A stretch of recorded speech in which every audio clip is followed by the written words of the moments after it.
Welcome to V3 news లక్ష్యం సమాజహితం నేను Emilia bulletin లో ముందుగా హెడ్లైన్స్ చూద్దాం ఏ ఒక్క కార్మికుడు కూడా ఆత్మహత్యకు పాల్పడొద్దు హక్కులను పోరాడి సాధించుకుందాం కరీంనగర్ బస్ స్టాండ్ లో బంద్ లో పాల్గొన్న సిపిఎం రాష్ట్ర కార్యదర్శి తమ్మినేని వీరభద్రం పోలీస్ అమరవీరుల సంస్మరణ దినోత్సవం సందర్భంగా విద్యార్థులకు వ్యాసరచన పోటీలు ముఖ్య అతిథిగా హాజరైన హైదరాబాద్ కమిషనర్ అంజనీ కుమార్ రాష్ట్ర వ్యాప్తంగా డిపోలకే పరిమితమైన ఆర్టీసీ బస్సులు అడ్డుకోబోయిన కార్మికులను నేతలను అరెస్టు చేసిన పోలీసులు డీటెయిల్స్ చూస్తే రాజన్న సిరిసిల్ల జిల్లా స్వేరోస్ నెట్వర్క్ ఆధ్వర్యంలో ఈ నెల 27న మేడ్చల్ జిల్లా నాచారం వద్ద ఎంవీఆర్ గార్డెన్ లో జరిగే స్వేరోస్ స్టేట్ కన్వెన్షన్ 2019 ను విజయవంతం చేయాలని టీటీసీ రాజన్న సిరిసిల్ల జిల్లా అధ్యక్షులు కూలేరి ప్రేమ్సాగర్ కోరారు. రాష్ట్ర గురుకులాల కార్యదర్శి supreme Swaero doctor RS Praveen Kumar గారు స్థాపించినటువంటి స్వేరోస్ నెట్వర్క్లో భాగంగా మరి స్వేరోస్ స్టేట్ కన్వెన్షన్ని ఈ నెల 27 విఎన్ఆర్ గార్డెన్ మేడ్చల్లో మేము నిర్వహిస్తున్నాం. కాబట్టి మీ అందరినీ కూడా అక్కడికి వచ్చి మన అనగారినటువంటి వర్గాల అభ్యున్నతికై మనం ఏమేమి చేయాలో అక్కడ చర్చించుకోవాల్సినటువంటి అవసరం ఉన్నది. అంతేకాకుండా ఈ గురుకులాల నుండి దేశంలోనే ప్రఖ్యాతమైనటువంటి హిందూ కాలేజీలో మన వాళ్ళు సీట్లు పొందడం జరిగింది. అలాగే చాలామంది మెడిసిన్, ఇంజనీరింగ్, అలాగే బీడీఎస్ సీట్లు కూడా మన గురుకులాల్లో చదివినటువంటి చిన్నారి స్వేరోలు సాధించడం జరిగింది. అంతేకాకుండా మరి ప్రపంచ ప్రఖ్యాతిగాంచినటువంటి హార్వర్డ్ యూనివర్సిటీ వాళ్ళు కూడా మన గురుకులాలని కేస్ స్టడీ చేయడానికి కూడా ఎంచుకున్నారు. దీని వెనుక మన సుప్రీం స్వేరో గారి కృషి ఎంతో ఉన్నది.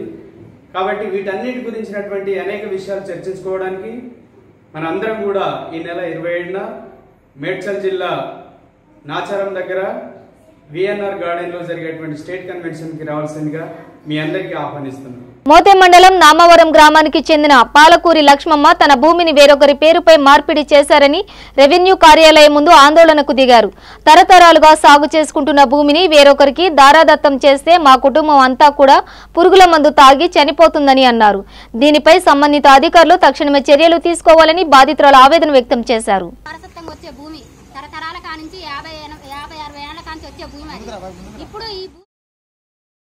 ఇప్పుడు అప్పటి నుంచి ఇప్పటిదాకా కూడా సాగు మేమే చేస్తున్నాం. మా తాతల కాంచి కూడా మేమే చేస్తున్నాం. మేము లేవని చెప్పి ఇప్పుడు ఏరే అతనికి ఇప్పుడున్న తహసీల్దార్ గారు ఆ ఏరే మార్పిడి చేసేసి ఇప్పుడు అట్లా ఎందుకు చేసినావు అన్నెందుకు మేము వచ్చి అడిగినందుకు అన్సైన్ ఫామ్ రాసిచ్చి పోయిన నెల 27న రాసిచ్చి మళ్ళీ ఈ నెల 14న వాళ్ళకు రాసిచ్చింది. మళ్ళీ వాళ్ళే భూమి ఉన్నట్టు రాసిచ్చింది. దౌర్జన్యంగా ఫీల్డ్ మీద లేనని రాసిచ్చింది. ఫీల్డ్ మీద రాలేదు, ఇక్కడ వేరు చేయలేదు. ఇప్పుడు ఫీల్డ్ మీద ఎవరు ఉన్నా అనేది వచ్చి తెలుసుకోవాలి. తెలుసుకోకుండా రాసిచ్చింది.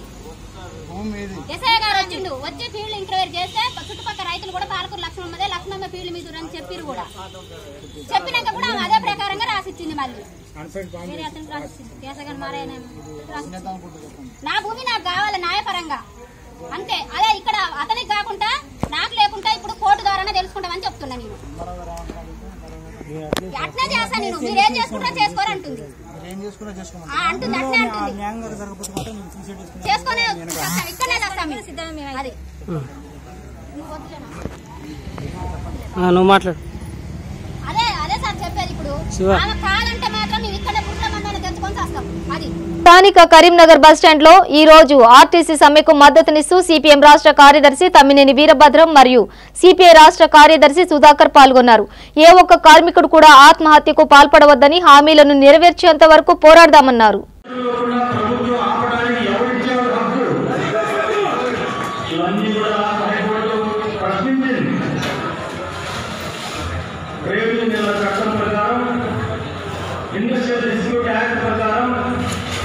అట్లాగే వేతన చెల్లింపుల చట్టం ప్రకారం మీకు రావాల్సిన వేతనాన్ని ఆలస్యం చేసినా ఇవ్వకపోయినా ఇబ్బందులు ప్రకటించినా అది నేరం కింద వస్తుంది. అంతేగా మన రాజకీయ నాయకులు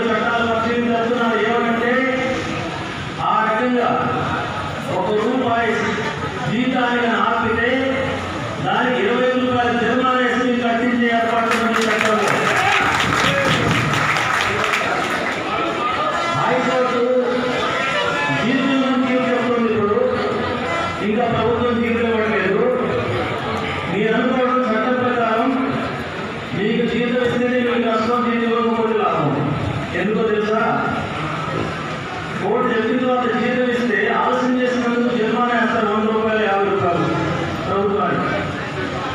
కానీ కోర్టులో కేసు గట్టి మా జీతాలు ఆలస్యం కానీ చక్కెర వడ్డీతో సహా కలిపి ఇంటికి వస్తాయి. అంతేకాదు రాష్ట్ర హైకోర్టు ఇంకో మాట ఏం చెప్పిందంటే ఇవాళ ప్రజల కోపం వస్తే ఎవరు ఆగలేడు. కోర్టు చెప్పింది, ఒక ఉదాహరణ చెప్పింది. ఫిలిప్పీన్స్ అనే దేశంలో బ్రహ్మాండమైన మెజారిటీతో చేసిన ప్రభుత్వం కార్మికుల ఉద్యోగుల కోరికలు కాదని ప్రజలకు వ్యతిరేకంగా పరిపాలన చేస్తే, ఆ రకంగా పరిపాలన చేస్తే బ్రహ్మాండమైన మెజారిటీతో చేసిన 1 సంవత్సరంలోనే ఆ ప్రభుత్వం మట్టి పట్టుకుని పోయింది అని కోర్టు చెప్తుంది. అంటే దాని అర్థం ఏంటి? దాని అర్థం ఏంటంటే పట్టించుకోవాలని మనం డిమాండ్ చేస్తున్నాం. ఆదేశించిన ప్రకారం రేపు ఉదయం 10:30కు చర్చలు ప్రారంభించి సామరస్యపూర్వక పరిష్కారం చూపించాలని చెప్పి గవర్నమెంట్ డిమాండ్ చేస్తున్నాం. నిజానికి చర్చలు జరిపేటట్టే కాబడుతున్నాడు.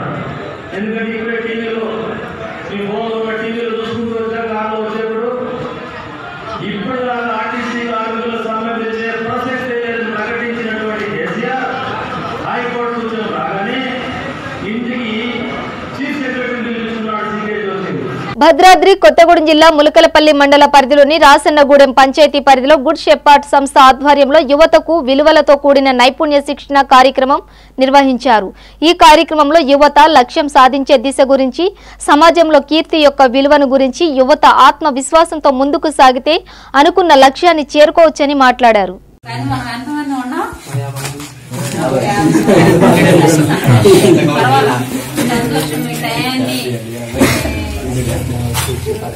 వేరే దానికి ఉపయోగించుకోవాల్సింది ఇక్కడికి వచ్చి కూర్చోవడం అంటే ఇది చాలా మంచి అవకాశమే. ఎందుకంటే ఇట్లాంటి మీటింగ్స్ మనం కండక్ట్ చేస్తూ ఉంటాము. ఎక్కువ శాతం మన హౌస్ లో కండక్ట్ చేస్తాము. విలేజ్ కూడా వస్తూ ఉంటాం. పేరెంట్స్ తో గానీ పేరెంట్స్ తో మీటింగ్ పెడుతూ ఉంటాం కదా నెలలా పెద్దవాళ్ళతో. అసలు ఇది ఈ ట్రైనింగ్ ప్రోగ్రామ్ ఎందుకు మనం కండక్ట్ చేసేది, ఏ ఉద్దేశం? సార్ మంచిగా చెప్పారు. సార్ చెప్పిన వాటిలోనే ఉన్నాయి నేను చెప్పాల్సినవి అన్ని కూడా. కుటుంబ బాధ్యత గురించి, సమాజంలో జరిగే విషయాల గురించి మాట్లాడారు. మళ్ళీ మీకున్న గవర్నమెంట్ ప్రోగ్రామ్స్ గురించి, పొలాల గురించి, పట్టాల గురించి మాట్లాడారు. చాలా మంచిగా చెప్పారు కదా. మీరు అప్పుడప్పుడు ఏమంటాం, గ్రామ సభ అంటాం. గ్రామ సభలో మాట్లాడుకున్నాయని చెప్పేశారు సార్. ఇది ఒక గ్రామ సభ మనకి. కానీ వస్తున్నాయా రావట్లేదా అనేది మనం తెలుసుకోవాలి. అది కొంచెం మాట్లాడే వాళ్ళు ఉంటేనే ఏదైనా ఉపయోగించుకోగలుగుతాం. అందుకని సార్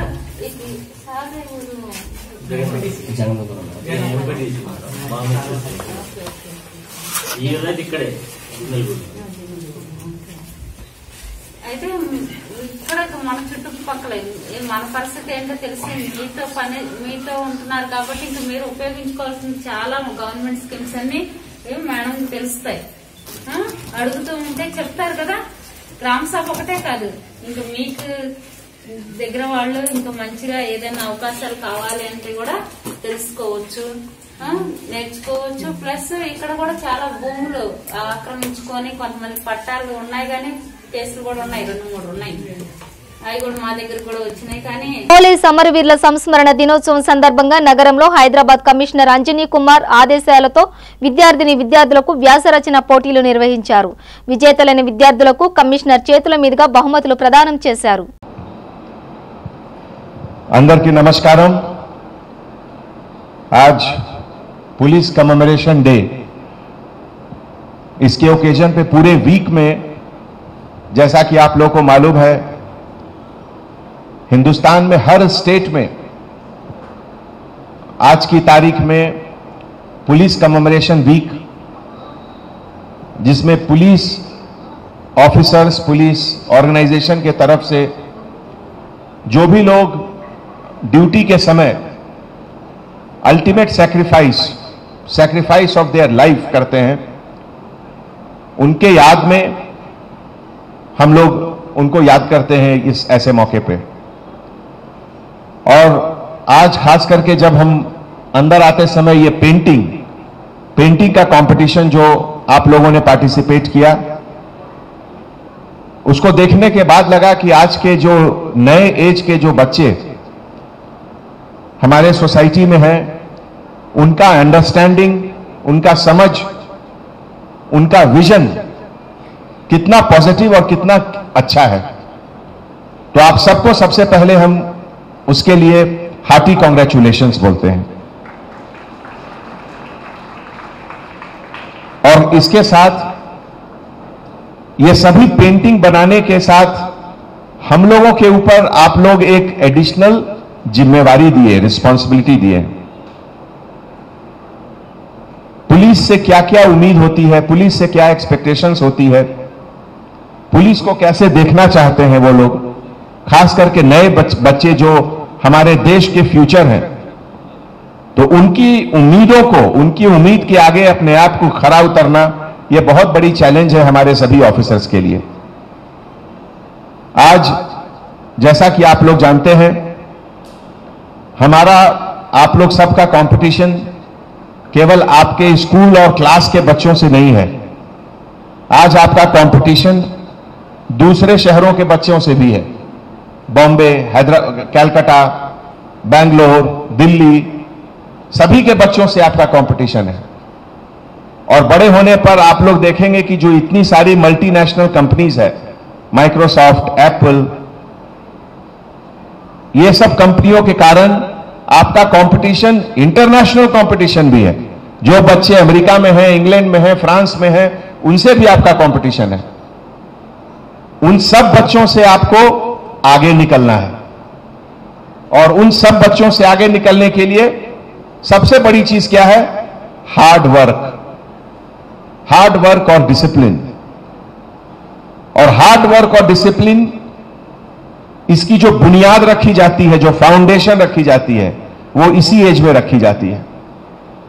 आपके लाइफ में आगे क्या होगा, उसका डिटर्मिनेशन अभी आप क्या कर रहे हैं वही होगा। आपका अभी डेली रूटीन क्या है, मॉर्निंग से इवनिंग आप क्या करते हैं, पूरे वीक में आप क्या करते हैं, पूरे महीने में आपने क्या क्या चीज सीखा, वही आपको आज से 5 साल बाद, 10 साल बाद आप क्या करेंगे, आज उसका फैसला होगा। तो मैं आप सबको, और खास करके आपके पेरेंट्स को, आपके मदर, फादर, टीचर, सबको मैं ये अपील करता हूं कि आज का जो एज है वो बहुत ज्यादा कंपटीशन का एज है। इसीलिए आज के पेरेंट्स के ऊपर, आज के टीचर्स के ऊपर पहले से ज्यादा बड़ी जिम्मेवारी अब है कि अपने बच्चों को कॉम्पिटिटिव बनाएं, अपने बच्चों को वक्त की अहमियत को समझने का तरीका बताएं। सबसे महंगी चीज आज की दुनिया में अगर है, वो है टाइम। हर चीज को आप खरीद सकते हैं, टाइम को आप, जो गुजर गया आप नहीं खरीद सकते हैं। हर चीज को आप फैक्ट्री में प्रोड्यूस कर सकते हैं, लेकिन टाइम को आप फैक्ट्री में नहीं प्रोड्यूस कर सकते हैं। इसीलिए टाइम की अहमियत को समझिए और उसका अच्छा यूटिलाइजेशन कीजिए। तो आज आप सबको हैदराबाद सिटी पुलिस के तरफ से मैं तहे दिल से शुक्रिया अदा करता हूं। यहां आकर आप हमारे पूरे ऑफिसर्स, एडिशनल सीपी ट्रैफिक से लेकर हमारे जितने ट्रैफिक ऑफिसर्स हैं, आपने सबको एनकरेज किया, उनकी सर्विसेज को पहचाना। अपने पेंटिंग के मार्फत से आपने बताया कि आप कितने ऑब्जर्व करते हैं, और हम लोग सब मिलकर हैदराबाद को और भी बेहतर और सक्सेसफुल और प्रॉस्पेरस सिटी बनाएंगे। Thank you so much. Telangana వ్యాప్తంగా ఆర్టీసీ కార్మికులు పిలుపునిచ్చిన బంద్ ప్రశాంతంగా కొనసాగుతోంది. ఎక్కడికక్కడ కార్మిక నేతలను, అఖిల పక్ష నాయకులను అరెస్టు చేసిన పోలీసులు కట్టుదిట్టమైన భద్రత మధ్య పోలీస్ బందోబస్తు నడిపేందుకు ప్రయత్నిస్తున్నారు.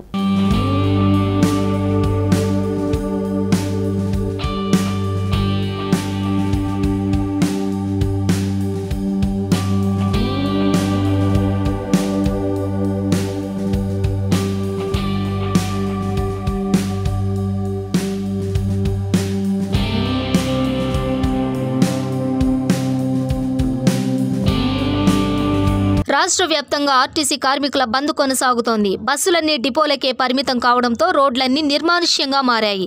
ఆర్టీసీ కార్మికుల బంద్కు మద్దతుగా వ్యాపార, వాణిజ్య సంస్థలు స్వచ్ఛందంగా షాపులను మూసేశారు.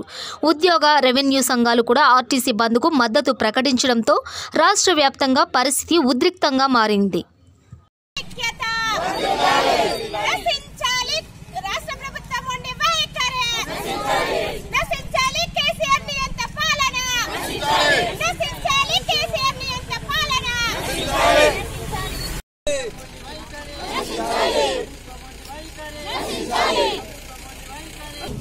ఏదైతే హైకోర్టు ఇచ్చిన తీర్పు కూడా వ్యతిరేకిస్తూ మన సీఎం కేసీఆర్ గారు అనే ఒక గౌరవమైన పదం కూడా మనం వాడలేకుండా అతను సొంతంగా ఏదైతే డిసిజన్లు తీసుకుంటున్నాడో అవి చాలా బాధాకరమైనవి. మన సోదరులకు ఏవైతే డిమాండ్లు ఉన్నాయో ఈ డిమాండ్లను ఈరోజు చర్చలు జరిపి సఫలం చేస్తే బాగుంటుంది. లేకుంటే వచ్చే ముందర ఇంకా 25-26 వరకు ఇలాగే నడుస్తే అన్ని సంఘాలు ముందర వచ్చి ఈ సమ్మెకు ఇంకా దిగితే చాలా మనకు ఎక్కడైతే కేంద్రం చెప్పినట్లు ఇప్పటి వరకు మీరు ఈ చర్చలు సఫలం చేయకపోతే కేంద్రం నుంచి మేము కేంద్ర పాలన చేస్తాము, రాష్ట్రపతి పాలన విధిస్తామన్నారు. ఇలాంటి బీజేపీ చాలా మద్దతు, మీకు అందరికీ మద్దతు ఉంది. బీజేపీ మద్దతులో మాకు డాక్టర్ లక్ష్మణరావు మా ప్రెసిడెంట్ ఏదైతే నిన్న చెప్పారో దీనికి సఫలం చేయడానికి ప్రతి రాజకీయ నాయకులు రావాలి, ప్రతి ఒక్కరు ముందడుగు వేయాలి. కేసీఆర్ యొక్క అహంకార ప్రభుత్వాన్ని కూల్చాలి. ఇలాంటి పని మనం ప్రతి ఒక్కరు చేయాలి. జేఏసీ పిలుపు మేరకు ఈరోజు తెలంగాణ బంద్ నిర్వహిస్తున్న సందర్భంగా బైన్సా డిపో ముందట ఆర్టీసీ కార్మికులు, వివిధ రాజకీయ నాయకులు, కుల సంఘ నాయకులు మరియు బైన్సా జేఏసీ నాయకుల ఆధ్వర్యంలో ఈరోజు బంద్ విజయవంతంగా జరుగుతుంది. ఈ బంద్కు ప్రజల మద్దతు కూడా ఉందని సందర్భంగా తెలియజేస్తున్నాను. ప్రభుత్వము తీసుకోవాల్సినటువంటి చర్యలు ఎలాంటి ముందుకు సాగని సందర్భంగా సమ్మె ప్రకటించడం జరిగింది. హైకోర్టు చెప్పినటువంటి ఏ మాటను కూడా పట్టించుకోకుండా రాజరిక పరిపాలనను చేస్తున్న విధంగా కేసీఆర్ ఉండడం చాలా ఏమని చర్య. ఇది రాజ్యాంగం కల్పించినటువంటి హక్కులన్నీ కాలరాస్తున్నాడు. అదేవిధంగా ఇండస్ట్రియల్ డిస్ప్యూట్ యాక్ట్ ప్రకారంగా కార్మికులతో చర్చించి వాళ్ళు చెప్పిన డిమాండ్లలో ఇన్ని డిమాండ్లు మేము ఒప్పుకుంటాం, ఇన్ని డిమాండ్లు ఇంకా సమయం కావాలని అడగాల్సినటువంటి ముఖ్యమంత్రి అవన్నిటినీ పక్కన పెట్టి నిరంకుశంగా ఈ కార్మికులను అణచివేయాలి, వీళ్ళందరినీ తీసివేసి ఉన్నటువంటి ఆస్తిని అంతా దోచుకోవాలి, ఈ లూటీ మంత్రులందరినీ చేర్చుకొని ఈ కుట్ర పన్నుతున్న విషయం ప్రజలందరూ గ్రహించారు. ఇప్పుడు మా యొక్క డిమాండ్ ఒకటే, ప్రజల పక్షాన, జేఏసీ పక్షాన, రాజకీయాల పక్షాన కార్మికులకు న్యాయం చేయండి. వాళ్ళు అడుగుతున్నటువంటి న్యాయమైనటువంటి కోరికలను వెంటనే మీరు ఒప్పుకోవాలని చెప్పి మేము డిమాండ్ చేస్తున్నాం. ఈ బంద్కు మద్దతు ఇచ్చినటువంటి అందరికీ పేరు పేరున మేము ప్రత్యేక కృతజ్ఞతలు చేస్తున్నాం. ఈరోజు ఈ బంద్ ఇక్కడే కాదు, వీరితో పాటు ఇప్పుడు ఉమ్మడి ఆంధ్రప్రదేశ్లో పనిచేసినటువంటి ఆంధ్రప్రదేశ్ ఆర్టీసీ వారు కూడా ఈరోజు పెద్ద ఎత్తున అక్కడ ఆంధ్రాలో మద్దతు ఇవ్వడం జరుగుతుంది. దీన్ని చూసిన బుద్ధి తెచ్చుకోవాలని చెప్పి ఈ సందర్భంగా తెలియజేస్తూ కాళోజీ విప్లవ కవి అంటుండే, ప్రాంతేతరుడు మోసం చేస్తే వాడిని సీమ వరకు పాల్గొనాలా, ఒకవేళ ప్రాంతం వాడు మోసం చేస్తే వాడిని పాతరేయాలంటుండే.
ఆర్టీసీ కార్మికుల బంద్కు మద్దతుగా రోడ్లపైకి వస్తున్న విపక్ష నేతలను పోలీసులు ఎక్కడికక్కడ అదుపులోకి తీసుకుంటున్నారు. తెలంగాణ జనసమితి అధ్యక్షుడు కోదండరాం, టీడీపీ రాష్ట్ర అధ్యక్షుడు ఎల్ రమణారావుల, చంద్రశేఖర్ రెడ్డి సహా మోత్కుపల్లి నరసింహులని అరెస్టు చేసి లాలగూడ పోలీస్ స్టేషన్కు తరలించారు. కుత్బుల్లాపూర్ మాజీ ఎమ్మెల్యే కూనా శ్రీశైలం గౌడ్ను గృహ నిర్బంధం చేశారు. సిద్దిపేటలో కాంగ్రెస్, బీజేపీ నాయకులను పోలీసులు అదుపులోకి తీసుకున్నారు. సిపిఐ నేతలు చాడ వెంకటరెడ్డి, అజీజ్ బాషా, విమలక్క, చెరుకు సుధాకర్ను పోలీసులు అరెస్టు చేశారు.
శాంతియుతంగా కూడా మేము బంద్ చేయకుండా వీళ్ళు అడ్డుకోవడం చాలా దారుణం. ఆర్టీసీ కార్మికుల డిమాండ్లు తీరే వరకు భారతీయ జనతా పార్టీ ఇదే విధంగా పోరాడుతుంది. బస్ భవన్ వద్ద భారీగా పోలీసులు మోహరించారు. ఆందోళనకారులను నియంత్రించేందుకు ప్రవేశ ద్వారం ఎదుట బారికేడ్లతో పాటు సీసీ కెమెరాలను ఏర్పాటు చేశారు. ఆర్టీసీ క్రాస్ రోడ్లో పటిష్ట బందోబస్తు ఏర్పాటు చేశారు. ఎలాంటి అవాంఛనీయ ఘటనలు తలెత్తకుండా పోలీసులు సీసీ కెమెరాలతో పర్యవేక్షిస్తున్నారు.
బులెటిన్ ముగించే ముందు హెడ్లైన్స్ మరోసారి.